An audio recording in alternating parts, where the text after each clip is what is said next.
so much for joining me one last time here at my Piano Pizzazz tutorial where we are working on the last song in the Perfect 10. This is book 1 and we have made it all the way through to the last song called Dance. So it's a celebration. So you have worked hard, you've made it through all of these different styles, and even though maybe the first time through this book you've been working to get all of the songs worked up, hands together, you may not really feel like you have done your best at it. So you can go back and keep watching these videos and you can try it again. So you may come back to this book later on and find that you're even more successful after you have been practicing sight reading even more. So today we're diving into our last song. It's from the Baroque period and it's called Dance. So I'm going to show you the hand position is in the G position. Now we've already talked about the G position before, so both hands need to be on G, A, B, C, and D. Notice that my hands are 2 octaves apart. I'm not in the higher G position for my left hand right around the middle C area. I'm in the lower G. Hear that low G right there? So 2 octaves apart. My hands are in the G position and they stay here for the entirety of the whole song.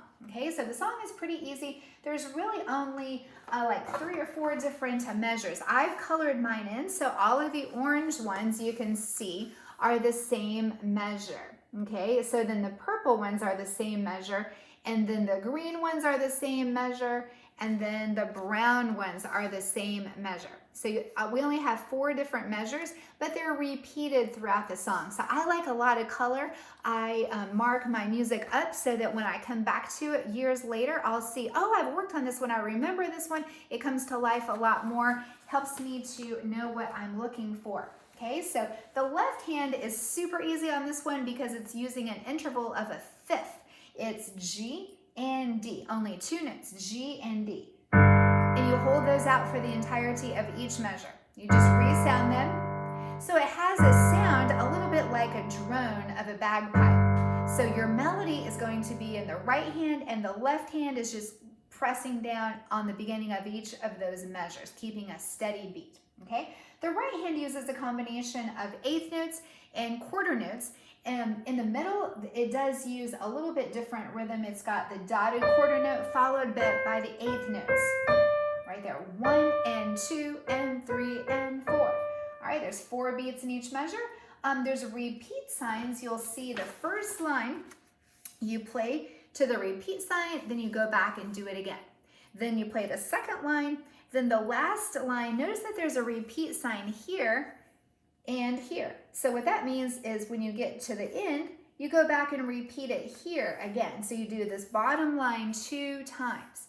All right, so you do this line twice, this line once, and this line 2 times. All right, so I think that you'll find it's pretty easy. So I hope that you will review your notes in the G position for the right hand, G, A, B, C, and D, and be ready to play this hands together after you practice the right hand alone, okay? It's gonna sound like this.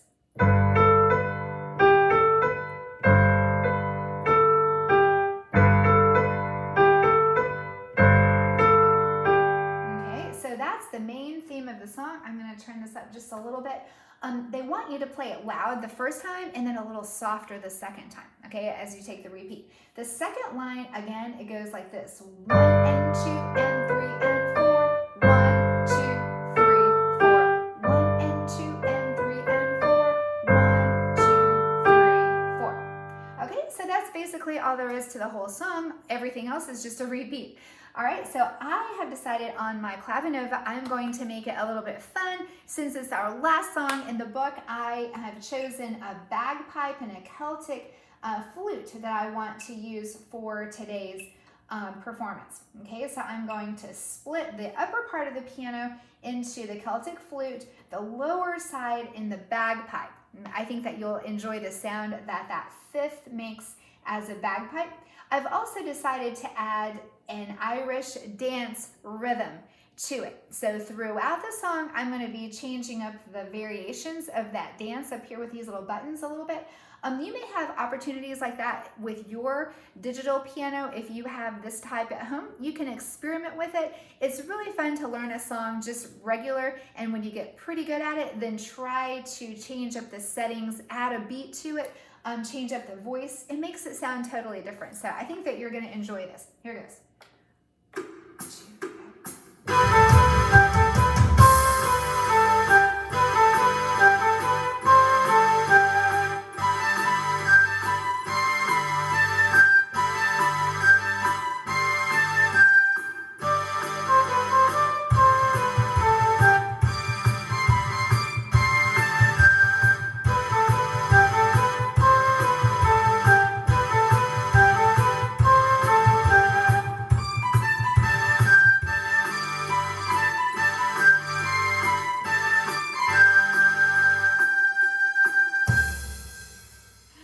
Okay, so I kind of messed up there a little bit at the end of that one, but you can see how fun that is, and you can just do a little Irish step dancing with your fingers as you're working on this one.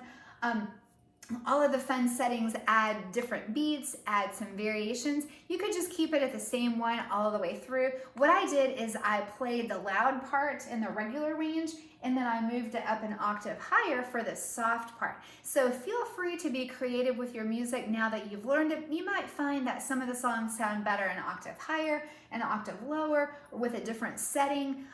You may enjoy the dynamic changes. You don't have to do everything just boring and plain, just focusing on the finger numbers and the notes. Really get past that so that you can have fun with your music and experience what the music is all about. And I think that you have been so successful to get to this point. If you'd ever like to reach out to me to get more help with your songs in these books or any others, I do teach online lessons, so feel free to reach out to my website, Piano Pizzazz, Made for More, or at my email, laurieplus7@gmail.com. I'll see you then.